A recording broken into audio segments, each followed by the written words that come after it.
the situation where the concept of management is misinterpreted to be that of a glorified assistant. So you see unequipped people, uneducated people, unskilled people drafted into the role as managers. And being mediocre at it. Wow. So the challenge has always been making people understand that there's a science to management. And it's not as simple as they make it out to be. And there's a misrepresentation of the portfolio itself. So, and then other challenges were over the years were also trying to get the private sector to understand how the music business works and how they could come in, trying to create the business templates and policy implementation so that the financial sector could know how to fund it.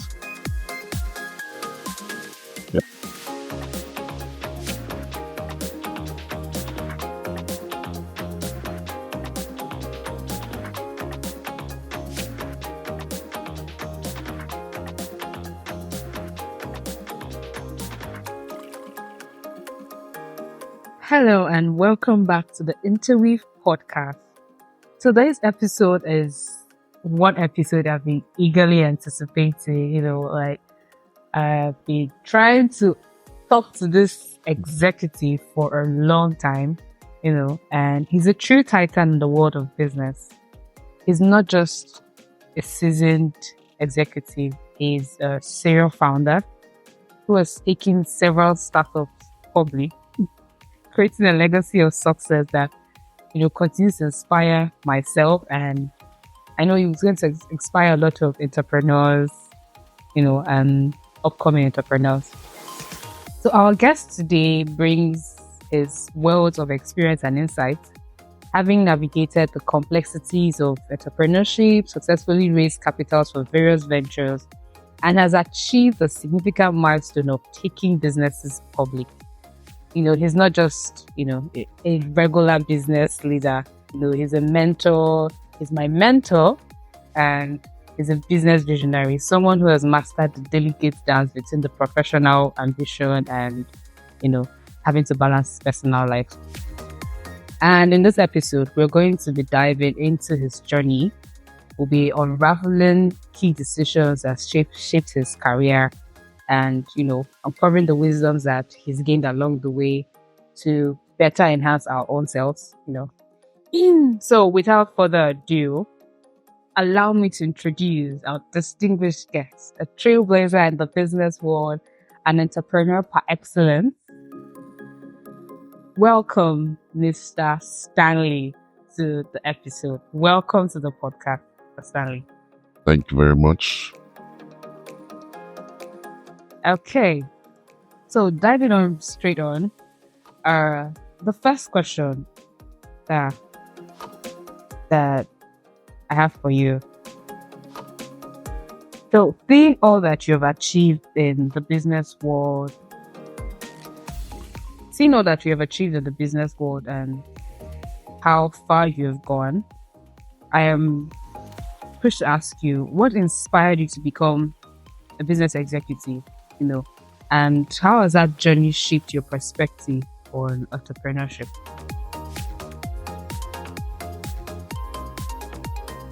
Yes, if you don't mind, I would like you to repeat the questions. What inspired you to become a business executive?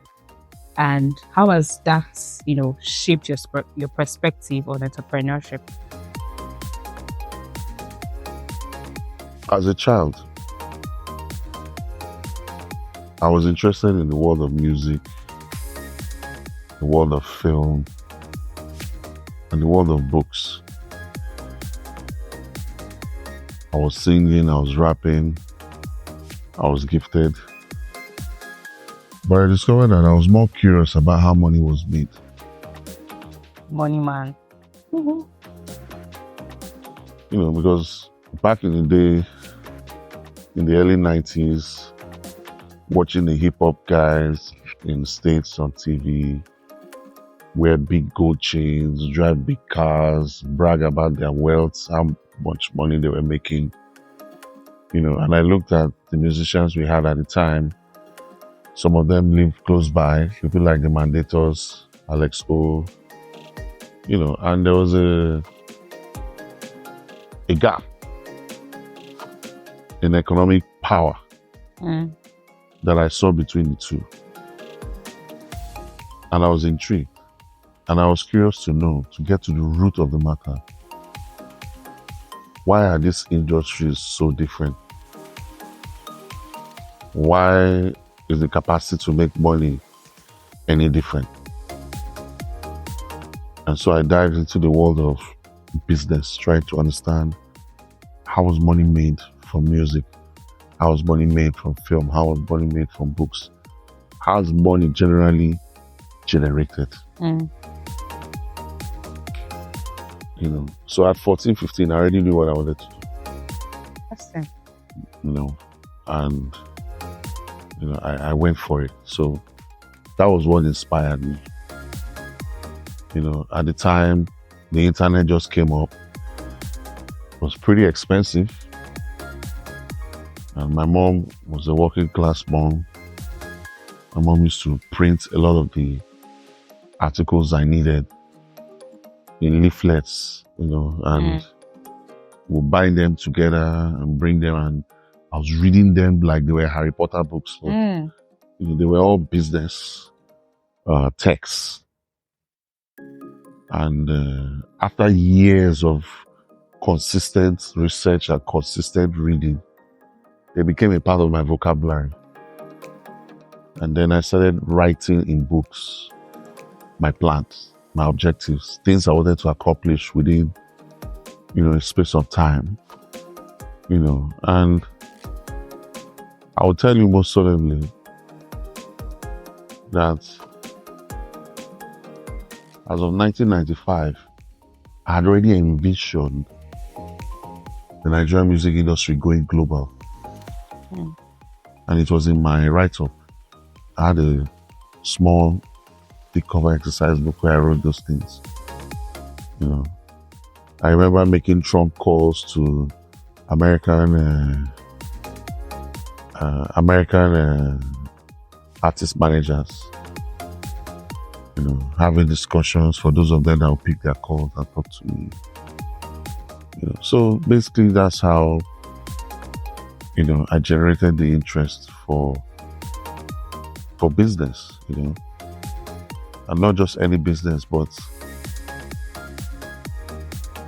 the most difficult aspect of business. And why do I say music and film is the most difficult aspect of business? Because it was a business that the streams of revenue were still unraveling themselves at the time. And the knowledge of the operations was also still, being studied and being understood. People were, going with the flow and making it up as they go. Wow. That's quite an inspiration. It's a lot. In the course of, trying to figure out all of these things and with the successes you've had in business, have you faced any significant challenge? And how were you able to overcome it? Well, every business has its challenges. And I came from the music business to corporate to business to music business, and it also had its own challenges. And one of the great challenges, in fact, the greatest challenge we have in the music business is the situation where the concept of management is misinterpreted to be that of a glorified assistant.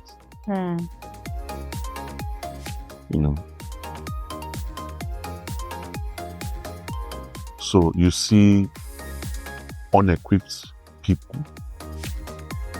uneducated people, unskilled people drafted into the role as managers. And being mediocre at it. Wow. So the challenge has always been making people understand that there's a science to management. Mm. And it's not as simple as they make it out to be. And there's a misrepresentation of the portfolio itself. So, and then other challenges were over the years were also trying to get the private sector to understand how the music business works and how they could come in, trying to create the business templates and policy implementation so that the financial sector could know how to fund it.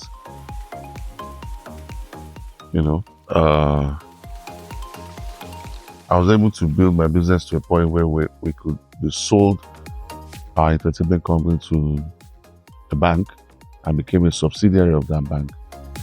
And one of our mandates was to create the blueprint through which the informal sector could not only be marketed, but could be funded effectively, and how the streams of revenue worked and how money could be recuperated from this business. Because before that time, for many years, and maybe even up to recently, investors saw the music business as a deep, gaping hole that swallows money and doesn't give it back. Wow. So the challenge has been to educate people on the sophistication of the business and why there's need to hire more better trained, better skilled administrative personnel, and why it's important to get our music out there as we have done now, and we have conquered the world eventually. So those were the challenges: convincing investors, building risk management plans that excited investors enough to want to invest. The problems were legion, even including the lack of government oversight, lack of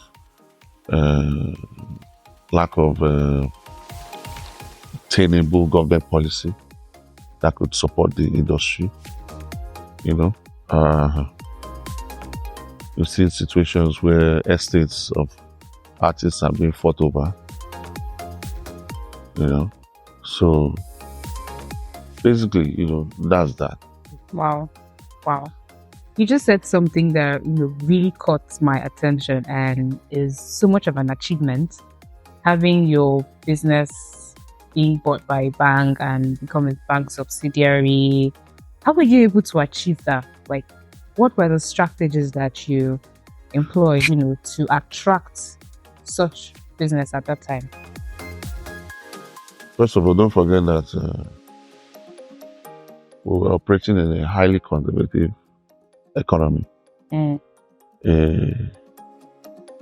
emerging economy that didn't see the importance of entertainment as an industry as much as it didn't see the importance of football or sports as an industry until very recently.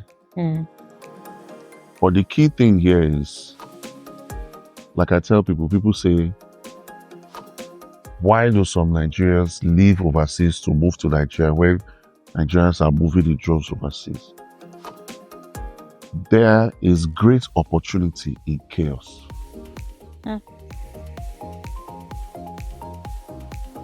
I repeat myself, there is great opportunity in chaos. Where there is chaos, there is opportunity. There is nothing under the sun you want to do in an economy that is already saturated or that is already structured, already well streamlined,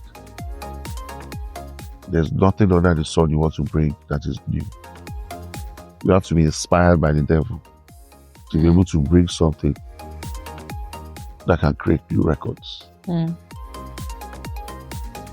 And that can create a clear pathway for you to succeed, because the system is created in a way to enable their own citizens and disable you as an external immigrant. But when you talk about coming to emerging economies, there's so much opportunity. Nothing is written in gold. Nothing is solid. People are making things up as they go. There's always opportunity to jump. And that's why during the banking sector in the 90s, you saw people in their 30s who were CEOs of banks. That can only happen in an emerging economy. And that can only happen in a sector of the economy that is emerging.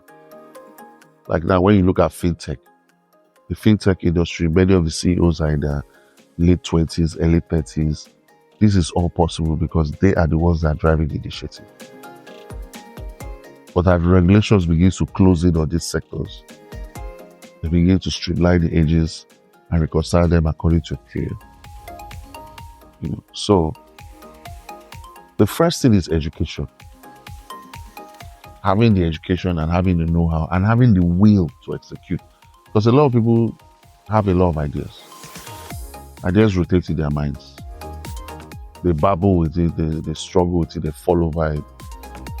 But they have no will to execute. Thinking and execution are parallel lines. Absolutely. So at the time in Nigeria, we had what they call universal banking. And universal banking allowed for the banks to own non-banking operations, non-banking businesses. So for those of us who remember what happened in Nigeria at the time, Nigeria banks owned insurance companies, stockbroking companies, asset management companies. They owned all sorts of subsidiaries, including even in properties. So I asked myself at the time, what stopped the entertainment business from being a sector of the economy that the banks can key into? You only need to develop the business, following through corporate governance, to be able to attain that level, which is what we did. Paid our taxes, kept our books clean, developed the business. And then when we thought it was time, made a presentation to various directors of the bank who outrightly rejected us, thinking we were crazy. Until the MD of the bank said, "Hey, I like this idea, it has a future, is brilliant and is brave. Let's do it." And that's how we became a subsidiary of the bank, and the bank bought majority equity, of our business. It's something that had never been done at the time. Nobody ever thought it could be done. And if such a thing was to be done, it had to be done with connection. But over the course of my time doing business in Nigeria, I've discovered something. The private sector is filled with capable hands. And if you match the intellectual wavelength of the powers that be in the private sector, they will give you what you want. They will empower you to do what you need to do. Because they understand that the more inroads they make, the better their position will be. And the better their position will be, the higher their shareholding value goes up. And the higher their shareholding value goes up, the happier their shareholders are. Interesting. Now, going from everything you've said just now, are there any trends that you foresee, in the business world, or paradigm shift that you foresee?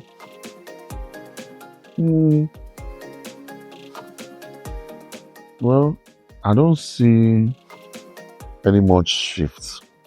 Nigerians like business, but they mistake business for trading. And trading is not business. Absolutely. Trading is trading.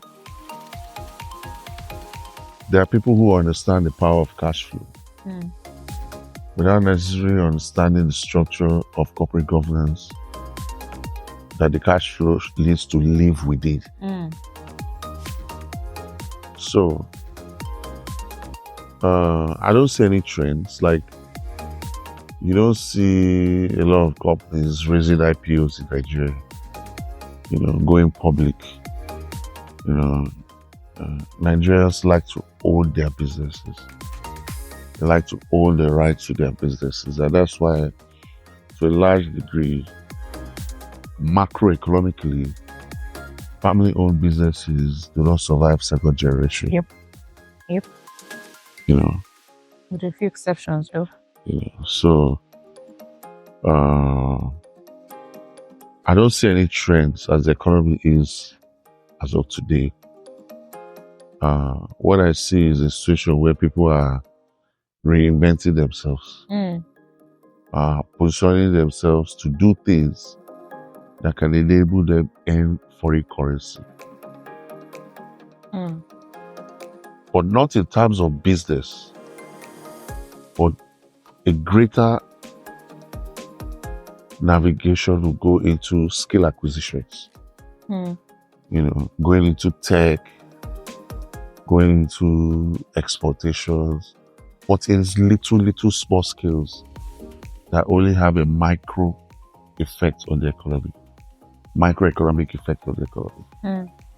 You understand? If the country continues to go at the rate that it's going, the country is going to crash.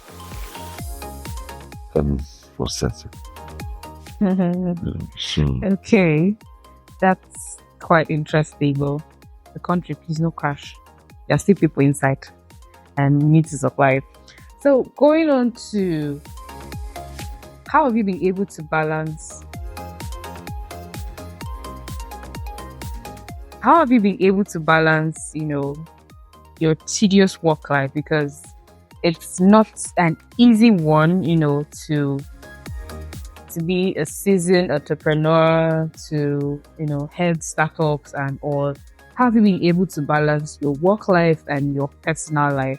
That can be very demanding. So how do you maintain that balance? And what habits, have you built over the years to help you in that regard?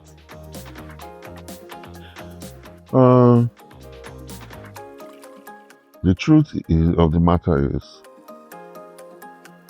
is very important to strike a balance. But the boundaries that concern the sensitivity of balance, the paradigm continues to shift, and the goalposts continue to be moved. So they are subject to the interpretation and the sensitivities and the needs of the individuals at play at any given time. Like some people don't get enough sleep because they're working. But the truth is, for you to be at your best mentally, you must sleep. At least 7 hours of sleep. You must sleep. Sleep is a critical aspect of your balance. Yeah. As an individual.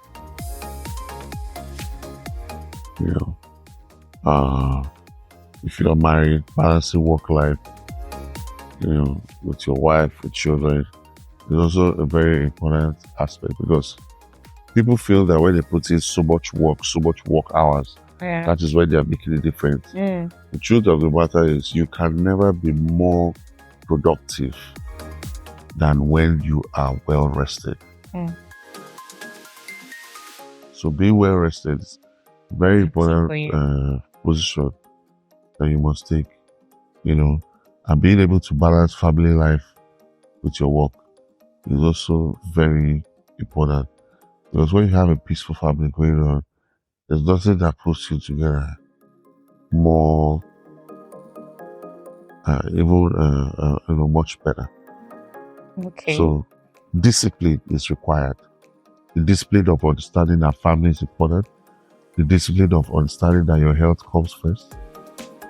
you know, and the discipline of being able to, delegate duties, Mm. Having capable hands around you and believing them to deliver on their promise. Just one thing. So basically, that's that. Okay. So just before we go, have one last question. Okay. One last question just before we go, because we don't want this to become too long. We have quite a lot of questions, but we'll just keep it short. So for aspiring business leaders, people like myself, what advice would you share on, funding, scaling, and leading various ventures? What's the advice you're going to give to an aspiring business leader who is listening to us right now, who wants to do a lot of great things in their life? What's the best advice you could? The question is still quite long. I wonder if you can break it down. Just summarize. What's the advice that you would give to an aspiring business leader? Advice I'll give to an aspiring business leader is, first things first, you must have the capacity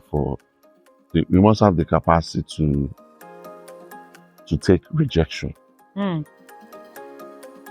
you cannot take rejection, you have no business in business. You must take rejection. You have no business in business. Yes. Because one of the earliest syllables you are going to be hearing as you navigate your waters is no. No. And at this time, they will be brave enough to tell you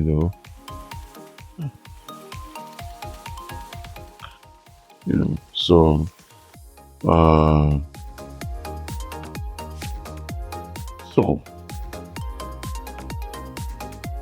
my advice to aspiring business leaders is to have the capacity to deal with rejection, the capacity to hear no and be inspired to move ahead,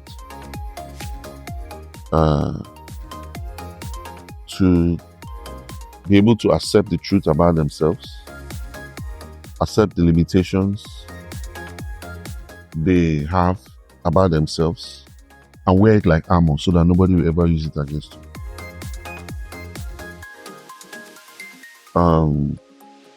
Self-development never ends, never stops. You must keep reading. You must keep improving. You must keep working on yourself.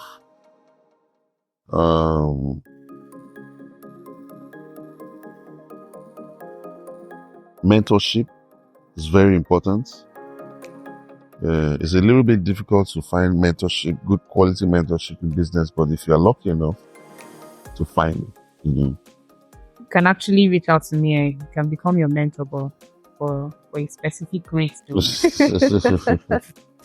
You're already a business woman. So because the pathway to entrepreneurship is like wading through a storm. And there's always that 99% chance that wading your ship through a storm, you're looking at the possibility of a shipwreck. Entrepreneurs jump down the mountain first and then start thinking about how they will get down safely. Entrepreneurs are crazy. They are risk takers. Yeah. Their rage for risk is incredible. Time high. But the reward, the journey to entrepreneurship is lonely, but the reward is high.